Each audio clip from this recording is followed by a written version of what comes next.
killed him, Giles. I killed him and then crushed his bones so that he couldn't ever come back. This is so not happening. I fear that it is. You see, your crushing the Master's skeleton precluded any further attempt to reanimate him as a being of flesh and bone. But it is possible that a skilled necromancer could resurrect him in a disembodied state, as a kind of phantom. On the bright side, however, the Master would be in a relatively weakened state in this spectral form, and the collapse of the Church may well have terminated his resurrection at a critical point. You're completely guessing, aren't you? Call it an hypothesis. Frankly, what truly baffles me is Spike's involvement in all this. All of this, the regrouping of the Order, the summoning of Materiani, the possible resurrection of the Master. Logic dictates that this isn't Spike's plan. But if not Spike's, then whose? And to what dark purpose? Wait. The Master was in a dream I had the other night. That's not a huge surprise. He's made dream cameos before that didn't mean anything. But maybe there's more to it. Besides the Master, there were these 3 nasty demons, like the patron saints of S&M and self-mutilation or something. They had these weird symbols on their noggins that looked something like this. It appears to be a sigil of some kind. I'll add this to the research I'm doing on the tattoos worn by those 2 distinctive vampires you fought. Hey, Giles, maybe I should work with this talisman. If I can master the spell that controls it, I might be able to reverse it. That isn't quite how the Tadaka talisman works, Willow. The necromantic power was in the necromancer. The talisman is charged with magical energies that allow the wearer to focus and magnify his or her mystical abilities. It is a potent tool for witchcraft, but I'm afraid that it can also prove quite dangerous. Unless properly controlled, the talisman's power can corrupt the wearer. I'm not entirely convinced that you're ready to handle so powerful a tool. However, in light of recent events, it may be prudent for you to begin training with it immediately. With my supervision, of course.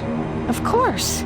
Gotta keep me from going to the dark side. Or just, turning everyone into pigs and making the school disappear.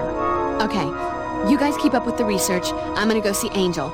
If anyone can figure out why Spike's back in Sunnydale, it'll be him. Sure, that ought to be constructive. Time well spent. Provided you don't, succumb to temptation and turn him evil again. Now, Cordelia, we're all a bit wary of Angel, and with reason. But you well know it's far more complicated than that. I just know I can never spend that much time with him, or anyone else who might suddenly decide to kill me in my sleep. And yet you're here with us. Imagine that. Look, while everyone bones up on sigils and resurrection, I'll head over to the mansion and bone up on Angel. That so did not come out right. Once again, I believe it's necessary to widen your knowledge of hand-to-hand combat. Please read this and begin practicing these new techniques immediately. Okay, but at this point I think I have a right to know. Just how many of these pages you got?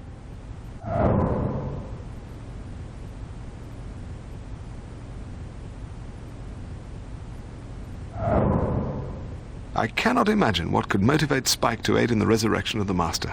Perhaps Angel will be able to shed some light on Spike's actions.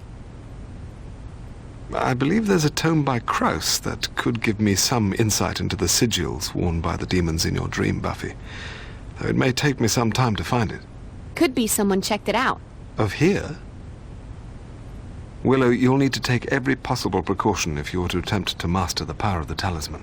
Gotcha. Precaution. Now my middle name. Are you sure we need to involve Tall, Dark, and Brooding? If anyone can predict what Spike will do, it's Angel. Is he the good angel or the bad angel this week? Sometimes I forget. Not helpful, Xand. Hitting the books? That's helpful. Actually, I've developed this bizarre narcolepsy. I read about dusty old magic, just fall right to sleep. If nobody needs me for a snack run, I was thinking I'd head on over to the alibi room to see what kind of info I could intimidate or possibly beat out of our favorite snitch, Willie. Or possibly buy? 'Cause intimidation's not your strong suit, though there are other things you do well. And if I must resort to the buying, that would require cash. Take Cordelia with you then, but try not to take the scenic route. Buff, it's a crisis. What do you take me for? Go. Do not stop for Nookie. Going. That's right. Trot off to the lair of your broody Jekyll and Hyde demon lover in the middle of a crisis. Talk about priorities. The last time demons attacked the library, you and Xander were canoodling on Giles's desk while the rest of us tried to avoid decapitation. Good Lord, could we please stay out of the librarian's office? And what happened to my antique letter opener? I'd always assumed that one of the Fraxis demons took it, but perhaps I don't want to know. Just try to make yourself useful, Cordelia. Okay.